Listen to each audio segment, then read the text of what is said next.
So let me go quickly through. I think the story I've already sort of mentioned, the fact is that in development treatment for ultra-rare disorders, it's very challenging. I'd agree that if you can do a clinical study, you do a clinical endpoint study. I've worked in a lot of programs. We don't necessarily go to the surrogate. But there are situations where it becomes almost impossible to think through a development program. And that's where we have to think about the necessity here of having a surrogate. Sometimes there's just so few patients you really can't do the study. And so you're taking patients who are 5 years old, 40 years old, all various stages, and you're trying to do a study in them, and there's almost no clinical endpoint that you can readily use that will involve them. And there may be very little historical data. Chronic progressive diseases where there's a lot of variable, irreversible disease can be extremely hard because some disease is so far gone that you're not going to be able to fix, but yet you're still having an impact. And I think this is a very common problem. The time of disease progression may be so slow and so long that some of those diseases that have what I call inconvenient biology have not been treated to date. We treat the easy ones. A lot of the hematologic system are nice and easy, or other disorders that have very rapid turnaround time. There's often, in some of these diseases, a separation of disease progression and clinical outcome. I'll show you an example about that. So where basically you have to treat at a very young age, and whether you successfully treat or not will turn out, 4 or 5 years later. You'll figure that out if something's happened, or at least several years later. And so there rarely are no validated surrogates that help any of these diseases, so you're stuck with a situation of having a series of difficult problems from a clinical development standpoint, and yet a disease which you think you understand. Now, I bring up MPS 7 because it is so rare that it's very hard to conduct a big study. Whatever the reasons, it's extremely hard to do it. And yet therapy was developed in animal models 16 years ago or more. So, but right now it's not available, and I think it's something it should be, but how are you going to get there when it's that rare, when you're talking about maybe less than 10, 12 patients in the United States at this point? Maybe there's more, but something like that. There are diseases that have really complicated or difficult biology, which are terrible diseases that should get treated, like recessive dystrophic epidermolysis bullosa. This is a situation you're missing type 7 collagen, and which the epidermis sticks to the dermis, and there's a little tack down, basically type 7 collagen sticks it together. These kids get wrapped up in bandages all the time, and that's how they live, wrapped in bandages constantly and treated. How do you actually, there's no clinical endpoints for this. What are you doing? How times the hospital infections?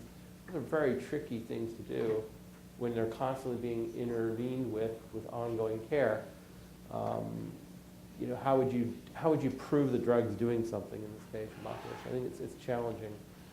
Now, the delay between the pathology and CNS, I take this data, and Peter is actually here. So this is a study in gene therapy looking at steroid fusionosis type 2. This is a situation where if you treat it 4 weeks or 11 weeks, this is the course of time, percent survival. Normal is here, obviously, and the untreated animal is here. So if you treat here at 4 weeks or here at 11 weeks, before there's any symptoms or anything happening yet, we'll have the difference will be if you treat at 4 weeks, you get this outcome where you have pretty good survival. If you treat a few weeks later where you're not really seeing any difference yet, many weeks later you'll see this different outcome when they die. And so there's some window of time you need to treat, and a long time later something happens clinically. It's a very tricky problem, and this could be in a matter of several years. So how are you going to do a treatment there? Very difficult. So it was originally made, for serious and life-threatening disorders in which clinical endpoints are difficult. So it's not meant to replace studies where you can do the clinical endpoints. Obviously, you should be doing it in a situation where it is very hard, and there's a lot of examples. So as I've just said. So I went and looked back through sort of all the approvals that are from the Orphan Drug Act, which was recently published, and went through the whole list and started looking for some of the examples. There's certainly been a number of examples where blood markers or surrogate endpoints have been used for approvals in a whole variety of disorders. I'm not going to go through it now for the sake of time. There's certainly some good examples of how it can be done. But there's really a whole lot more disorders where it should be possible and we should be able to do it. And when you look at overall use of accelerated approval, it's relatively few. One, that is credited here as being in accelerated approval. There have been other biomarker endpoints. I mentioned Kuvan here with the Phi endpoint, which was recent. But it's relatively few considering the area where you would think they would be more readily accessible, more readily used. And it's been, accelerated approval has been very important and successful in cancer and HIV, and a lot of great work has been done. And there's been a lot of critique of accelerated approval of late, and I think inappropriate. Yes, companies need to do follow-ups of their, do the confirmatory studies. That needs to happen, and that needs to be done. But I think the fact is that a lot of great therapies have happened in these cancer and HIV field. And in HIV particularly, the number of drugs has been 25 new chemical entities, 4 combination drugs in a 16-year period after this, and with 6 different mechanisms of action, right? Originally with CD4 counts, maybe not the best endpoint, but still moving the field forward, and then ultimately viral load clearly much better as time went on, best as we learned. But it started the field moving, and in fact, I think took a death sentence disease to a managed disease. And it's all because of accelerated approval, in fact, because it would have been very hard to have done this much drug work and develop combination drugs without having a really solid marker to look at. So there's a value in getting it if we can. The challenge, I think, comes when you have trying to do surrogate studies in which you have a new endpoint with a new drug and a never studied disease. And in this situation, it's nearly almost impossible to use a surrogate. And yet there are a lot of diseases which will never be treated if we can't. And so we need to figure out a better way forward. There's usually little independent data. There's really very little regulatory precedent. There's some, but many of these diseases are new, never been studied, don't have any regulatory precedents. And there's certainly concerns about use of surrogates, and Dr. Fleming and Dr. Walton both talked about a number of those things regarding correlates and the ability to predict the size and magnitude of a treatment effect, its durability, et cetera. And I think the statement Tom probably already made was that it seems more likely that the surrogate endpoints are more likely to be predictive on average in these rare disease areas than others. And the question is, can we get comfortable, how can we get comfortable more readily with finding that pathway?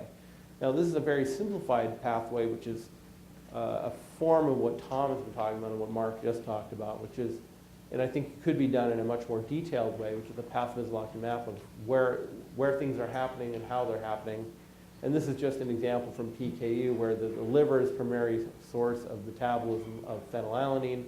As Mark just talked about, goes in the blood. It has to get across the blood-brain barrier though to land in the brain. There's a crossing point which we know is physiologically important. And there are patients who have changes here that affect the relationship between how much is here, how much Phi is here, and how much is here. And so this compartment question comes up. If you measure the sample here, what does it mean? How well are you reflecting what's going on in the brain? And the calibration question is also important, which was what the curve that Mark was talking about, which is how much blood level gives you how much injury. So how do we know what the numbers mean which you're looking at? In PKU, we had a whole lot of data, which I'll talk about in a little bit. And so we could use kind of a maps, I think, to try to start building the case together. And I think in some of these diseases, it's very much more complicated, but I think it's a step forward in trying to break down the science. So the question is, what should it take to get ultra-rare disease through the accelerated approval? And Dr. Fleming put together in his publication, this is in 2005, I think it's still valid and up to date as to what you need. A number of the factors that are important. The fact that the surrogate needs to be direct, the fact that the intervention, there's not other adverse effects of the treatment. And I think in the type of disease we're talking about very serious, profound diseases where we think that the adverse effects that we're concerned about are not nearly as large as the disease itself that you're starting with, but it's certainly still an issue. And strong durable effect, no one would disagree with that. And I think the mechanism of action is extremely important, understanding how your drug's changing the marker and how that relates to fixing the disease. So these are things that we can work on, and I put this in here because Tom was here and I figured I would repeat the whole line of correlate, does not a surrogate make? And this is certainly an important part of what we need to figure out. Now there have been a lot of bad examples, and Tom went through them, and I won't go through them again. The vast majority of these tend to be in the large market, multigenic, complex disorders. There haven't really been as many situations in the rare disease where that's happened. Tom mentioned CTG disorder with gamma interferon, the gamma, in which basically, I think that assay was, they did an ex vivo assay. But I think there's a lot of examples where the things may miss. And so in CGD, for example, sedification or activation of macrophage in vitro, but there is an ex vivo assay, and I think that would be very problematic, I think, from an assay standpoint. But it also did not reflect the full immune activation. It was one feature of what the drug was doing. It wasn't all the features of how it was acting in the immune system. So in some ways, it wasn't synthesizing the full panel of activities, and it was a very narrow step. Adrenal leukodystrophy is another example where very long-chain fatty acids in the plasma were not really reflecting what was going on in the brain. There wasn't equilibration between the compartments, and this was not actually giving you the right answers to what was happening in the brain, at least not adequately, if not done early enough. Late onset Pompe I bring up as one example in the phase 3 study. If you look at the handheld muscle strength, it improved relative to placebo, but it was not statistically significant, whereas the walk test was statistically significant. Now, this brings up just as an example of another area I think that's important, is that many surrogates don't integrate or synthesize. So in muscle strength, you know, when you're doing the strength measure, you're using it one muscle. But when you're walking, there's several muscles being used. So if you have a little bit of improvement in a whole series of muscles, they synthesize together and give you an overall better impact. Whereas the individual measure may not, the change may not be as great. And we saw that in something called joint range of motion, where, you know, at 5-degree movement, someone said, well, 5-degree, what does that mean? But if it's 5-degree in a whole series of joints, that adds up to a lot of joint mobility. And we clearly saw that in our MPS 1 programs. So these are situations where surrogates may not work for you. We have to be aware of those failures. But I do think that one of the things that's happening is that our expectations for what surrogates are going to do are also too high. That is, there's no way that a one-dimensional marker going up and down is going to tell you a complex n-dimensional clinical biology. There's not enough information coded in the one number.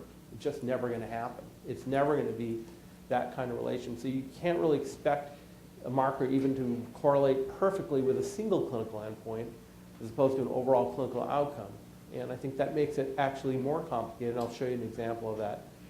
And so a qualified surrogate that measures a general disease reduction effect as opposed to a very narrow, specific clinical effect, I think is actually better. And I think some of the markers that we're looking at are a more general effect and therefore actually are more useful.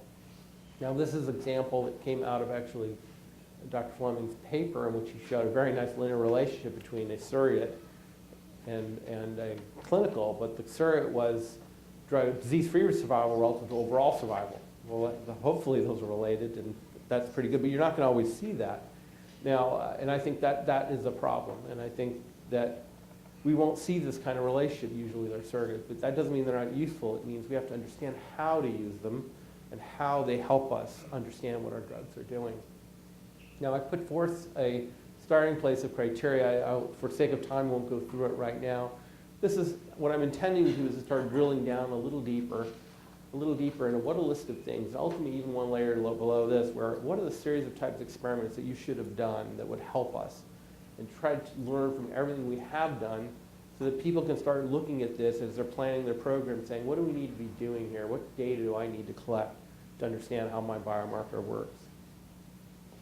And today we're going to talk about a whole series of examples, and my hope is we'll look at some of those criteria that are actually very similar to what Tom and Mark have been saying, but I think these examples allow us to start to dive deeper into specific situations and help us get there.